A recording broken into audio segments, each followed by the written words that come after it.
क्या होने वाला है 4 जून 2024 का परिणाम? सभी को है बेसब्री से इंतजार।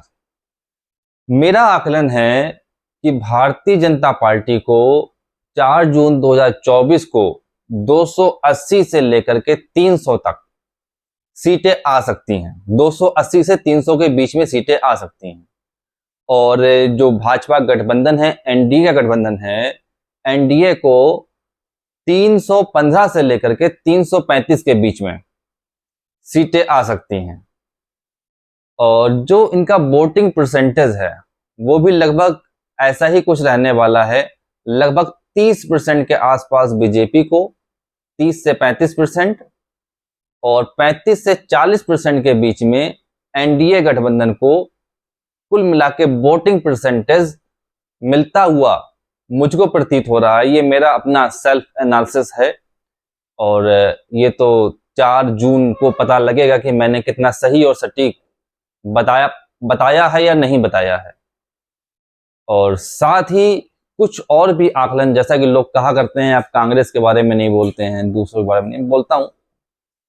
सुनिए, तो कांग्रेस के प्रति जो मेरा आकलन है तो वही उनका पुराना ही हिसाब किताब रहेगा। वो मुख्य विपक्षी पार्टी भी नहीं बन पाएंगे इस बार भी। लगभग 50 सीटों के आसपास, 5%, 2-4 सीटें, 2-3 सीटें आगे या पीछे, 50 सीटों के आसपास कांग्रेस रहेगी। और टीएमसी यानी कि जो बीजेपी की बहुत ही पसंदीदा पार्टी है, जो इनके स्टार प्रचारक हैं, वास्तविक स्टार प्रचारक, राहुल गांधी के बारे में तो बता ही दिया। और दूसरा वास्तविक स्टार प्रचारक जो बीजेपी का है, ममता बनर्जी, उनकी सीटें 20 सीटों के आसपास, 1-2 सीटें आगे पीछे रहेंगी। और जो तीसरा सबसे बड़ा स्टार प्रचारक बीजेपी का है, सॉरी, सबसे बड़ा तो राहुल गांधी और ममता बनर्जी हैं, जो तीसरे नंबर के स्टार प्रचारक हैं बीजेपी के, अकबरुद्दीन ओवैसी और उनके बड़े भाई, इनकी जो पार्टी है AIMIM, इनकी भी सीटें, जो 2 सीटें थी पहले, वो इनको सुरक्षित सीटें प्रदान करी जाएंगी। और ये मैं यूं ही हवाई बात नहीं बोल रहा हूं, क्योंकि आप लोग जानते हैं कि करण जो भी बोलता है वो प्रमाणित बात को बोलता है और सबूत के साथ में, प्रमाणों के साथ में मैं बात करता हूं, ऐसा आप लोग जानते भी हैं। और मैं इसका एक सबूत आपके सामने पेश करने जा रहा हूं। जो ओवैसी जो लड़ रहे हैं हैदराबाद से लोकसभा सीट से, उनके अगेंस्ट बीजेपी ने किसको उतारा है? माधवीलता जी को।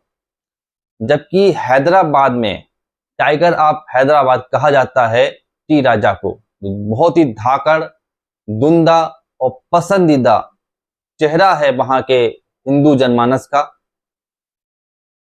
उनको कोई भी तजव्वो इस लोकसभा चुनाव में नहीं दी गई है, कहीं पर भी उनका जिक्र भी नहीं आ रहा है।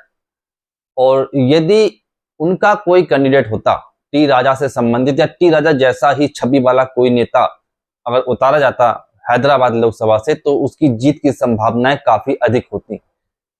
परंतु जो माधवी लता को उतारा गया है बीजेपी की ओर से, एक डमी कैंडिडेट हैं, कभी राजनीति में नहीं रही, कोई उन्होंने लोकसभा विधानसभा चुनाव कभी नहीं लड़ा।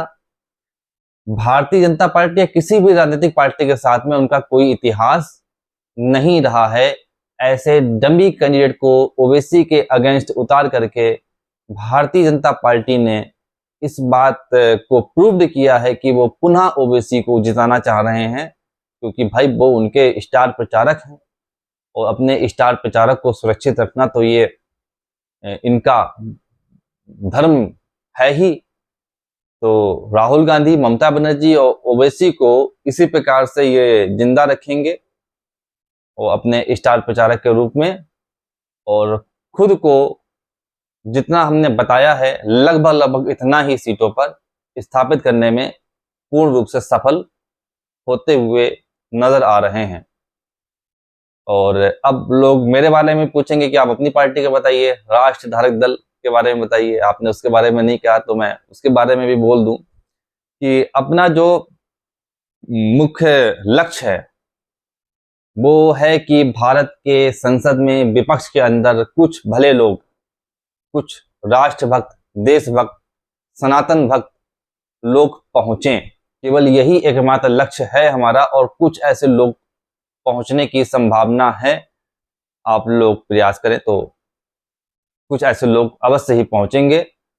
और जैसे कि जम्मू संभाग से अंकुर शर्मा जी एकम पार्टी से लड़ रहे हैं, उनके जीतने की पूरी पूरी उम्मीद है। बिहार में मनीष कश्यप निर्दलीय लड़ रहे हैं, उनके भी जीतने की पूरी पूरी संभावनाएं हैं। बहराइच से रिंकू साहनी जी लड़ रही हैं। ऐसे लोग, राष्ट्रधारक दल से रिंकू साहनी जी जो लड़ रही हैं, इनमें से कुछ लोग, इस तरह के लोग कुछ पहुंचते हैं लोकसभा के अंदर, संसद के अंदर, तो ये भारत की राजनीति के अंदर एक बहुत ही पॉजिटिव, बहुत ही सकारात्मक रुख हम सभी लोग भविष्य में देख पाएंगे।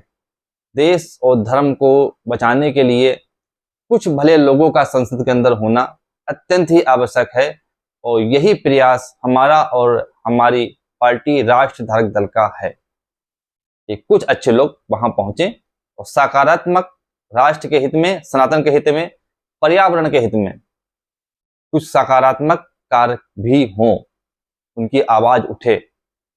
और टोटल वोट प्रतिशत पूरे भारत में 60% से लेकर के 63% तक, यानी कि 60% टू 63% तक रहने का पूरा पूरा अनुमान है, मेरा अनुमान है।